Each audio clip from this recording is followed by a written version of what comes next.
اللهم صل على سيدنا محمد يا رب صل وسلم دائما ابدا على حبيبك.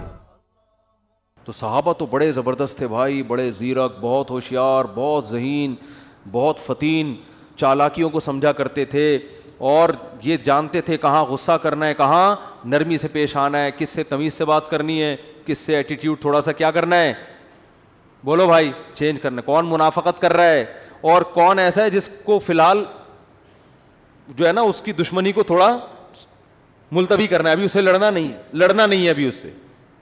تو بہت ذہانت کے ساتھ, بہت ہوشیاری کے ساتھ صحابہ نے زندگی گزاری ہے. تبھی رسول اللہ صلی اللہ علیہ وسلم نے فرمایا لا یلدغ المؤمن من جوہر مرتین, مومن ایک سوراخ سے دوسری دفعہ ڈسا نہیں جاتا. ایک دفعہ آپ کو کسی نے الو بنا دیا, قیامت تک وہ شخص دوبارہ آپ کو الو نہیں بنا سکتا. لیکن مسلمان کی حالت کیا ہے, جس نے ایک دفعہ الو بنایا آپ اس کو سرٹیفکیٹ پکڑا دیتے ہو, آئندہ جب بھی میری آپ سے ملاقات ہوگی آپ نے مجھے الو بنانا ہے. دیکھو سیاستدانوں میں انہی کو بار بار ووٹ دیتے ہیں جو آپ کا دیوالیہ نکال چکے ہیں, لیکن کہتے ہیں یار ایک اور دفعہ ٹرائی کرنے میں, بولو بھائی کیا حرج ہے, ہوتا ہے کہ نہیں ہوتا. بار بار جو الو بنا رہے ہیں, جس سوراخ سے بار بار ڈسے جا رہے ہیں اسی سوراخ میں دوبارہ گھسیں گے. کتنے علماء شہید ہو گئے نا, گارڈ نہ ہونے کی وجہ سے, یہ سیکیورٹی کا مضبوط نظام نہ ہونے کی وجہ سے. لیکن شہادت کی خبر آتی ہے, اوہو افسوس ہوا, بہت افسوس ہوا, ایک بہت بڑے عالم, ایک چراغ بجھ گیا, تو چلو یار اگلوں کی احتیاط کر لو. نہیں جی, موت تو ایک دن آنی ہے, لکھی ہوئی ہے, اپنے ٹائم پہ آنی ہے, آ گئی چلے گئے دنیا سے. اللہ تعالیٰ مرحوم کی مغفرت فرمائے اور ہم سب کی حفاظت فرمائے. بس اس کے بعد اگلے دن خبر آ جاتی ہے کراچی میں تو کیا ہوا ہے. تو بھائی اب کچھ تو کرو نا. کچھ لوگ ہیں جن کو خیال ہوتا ہے, لیکن میجورٹی کیا ہے, بالکل مجذوبیت کی جو انتہا ہے نا, دیوانگی کی انتہا, وہاں تک پہنچے ہوئے ہم.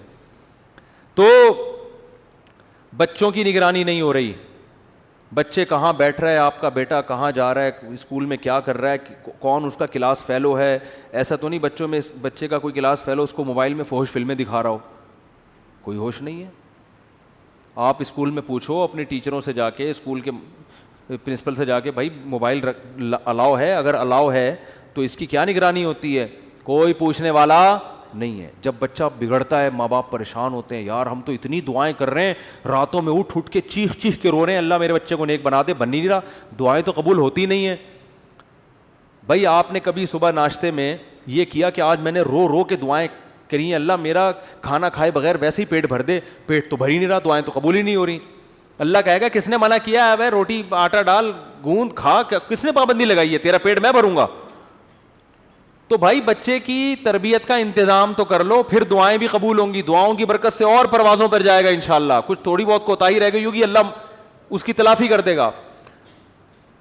تو کوئی فکر ہی نہیں ہے اسکول میں کیا کر رہا ہے, کن کے ساتھ اٹھ رہا بیٹھ رہا ہے. ماں سے بچہ بدتمیزی کرتا ہے نا, باپ اس کو تنبیہ نہیں کرتا. بچہ باپ سے بدتمیزی کرتا ہے تو ماں اس کو تنبیہ نہیں کرتی, اس کو نہیں, بلکہ باپ اگر ڈانٹے گا تو ماں رکاوٹ بنے گی, کیوں ڈانٹ رہے ہو اسے. اس کا مطلب آپ اپنے بچوں کو بڑوں کا ادب نہیں سکھا رہے, تو وہ جیسے باپ سے بدتمیزی کرے گا کل ماں سے بھی کرے گا. آج ماں سے بدتمیزی کر رہا ہے, کل باپ سے بھی. چھوٹا بھائی اگر بڑے بھائی سے بدتمیزی کر رہا ہے, اس کا مطلب کل وہ باپ سے بھی بدتمیزی کرے گا. تو آپ تو بدتمیزی سکھا رہے ہو اس کو. تو اس لیے میرے بھائی مسلمان کو اپنی کھوپڑی کیا کرنی ہے, بیدار مغزی کے ساتھ. آپ کیا کر رہے ہو, صحت کے لیے کیا کر رہے ہو. میں تو کہتا ہوں ڈائری لے کے نا بیٹھ جاؤ, بہت ساری چیزیں اپنی نا ڈائری میں لکھو. بس یہ آخری بات کر کے اپنے بیان ختم کرتا ہوں. ڈائری لو, بیٹھ جاؤ, بولو میں نے دنیا میں کیا کیا کرنا ہے. یا ایسے ہی پہلے تو یہ تھوڑی دیر سوچو بیٹھ کے. اچھا یہ ایسے بیٹھو کہ کوئی پاس میں موجود نہ ہو.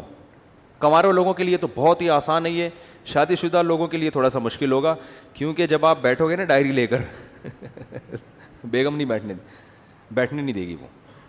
وہ کہے گی کیا ہو گیا, کیا کر رہے ہو, کیوں اکیلے, خیریت, بجھے سے لگ رہے ہو آج آپ, ٹھیک ہے نا. تو بیگم کو بھی ڈائری دے کے دوسرے کمرے میں بٹھا دو, بیگم تم بھی اپنا ایک ویژن بناؤ, میں نے دنیا میں کرنا کیا ہے. تو پہلے نا ڈائری لے کے تنہائی میں آپ بیٹھ جائیں, کوئی بھی نہ ہو, بالکل فریش ہو اس وقت, کسی چیز کی چاہت نہ ہو کہ پان کھانے کا دل چاہ رہا ہے, گٹکا کھانے کا, وہ گٹکے مٹکے پان سگریٹ سب فارغ ہو کے بیٹھو. کرو گے نہیں کرو گے؟ میں بتا دوں, وقت سننے کے لیے تیار ہیں؟ ڈائری لے کے آپ بیٹھ جائیں اور پھر آپ کہیں یار میں نے دنیا میں کرنا کیا ہے, ایسے ہی جیسے میری زندگی گزر رہی ہے ٹھیک ہے, بالکل اسی طرح زندگی گزارنی ہے یا کچھ کرنا ہے.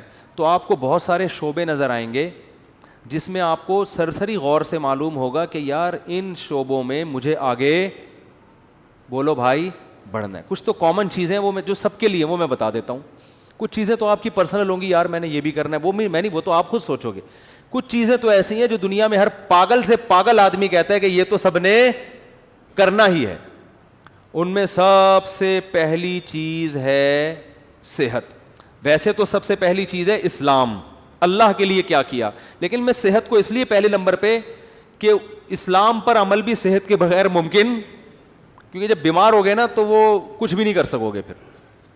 تو بیمار ہونے سے پہلے صحت کی حالت میں اتنا کچھ کر لو کہ بیمار ہونے کے بعد حسرت اور افسوس نہ رہے. اس لیے میں صحت کو پہلے رکھ رہا ہوں, ورنہ پہلے تو دین ہے نا.